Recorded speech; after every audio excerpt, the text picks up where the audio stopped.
নমস্কার। সনাতন ধর্ম রক্ষার জন্য যে বিষয়গুলো মূল বিষয় সেগুলোর উপরে দৃষ্টিপাত না করে যারা সনাতন ধর্ম রক্ষার দাবি করছে বা হিন্দুত্ববাদী বলে দাবি করছে তাদের কি দুরবস্থা দেখুন।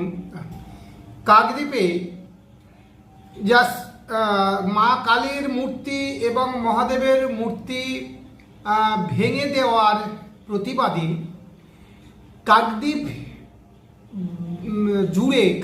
ব্লক জুড়ে সনাতনীদের যে একটা জাগরণ ঘটেছে সেটা দেখেই শুনেছেন যে নারায়ণ হালদার, বাবার নাম ভূপতি হালদার নামে একজন যুবক, সে এই বাজে কাজটা করেছে বা অন্যায় অপরাধ কাজটা করেছে।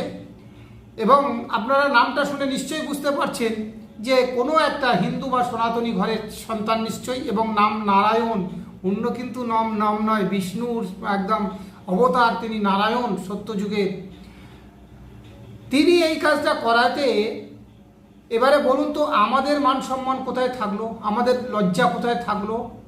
হ্যাঁ, আজকের আগামী দিনে এর ভবিষ্যৎ কি? এবং আমরা যারা সবাই মিলে যে উঠে পড়ে লেগেছিলাম যে মমতা ব্যানার্জি জবাব দাও, কেন পশ্চিমবঙ্গে এই দুরবস্থাটা হচ্ছে, হিন্দুদের উপরে অত্যাচার হচ্ছে, তাদের মুখটা কোথায় লুকাবে, তাদের লজ্জা কোথায় লুকাবে? আজকের বন্ধুরা যারা ফেসবুকে দেখেন তারা জানবেন যে আজকের যতটা না ঘটছে তার থেকে বেশি রটছে।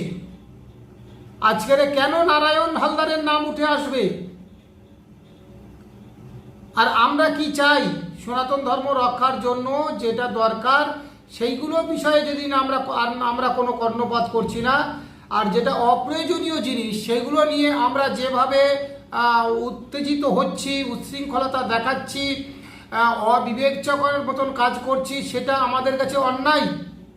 এবং আজকের আগামী দিনে যদি অন্য কেউ করে, কোনো বিষয় করে, তাহলে কেন আমরা বিশ্বাস করব? এই বিষয়ে আপনাদের মতামত চাই, সুচিন্তিত মতামত চাই।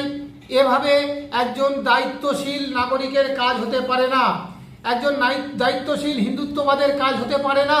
এইভাবে এটা সনাতন ধর্ম রক্ষা হয় না। এভাবে এই বিষয়ে এরা কারা করেছে, কেন করেছে, তাদের উদ্দেশ্য কি, এগুলো আরো আগামী দিনে তদন্ত হয়ে এর বিচার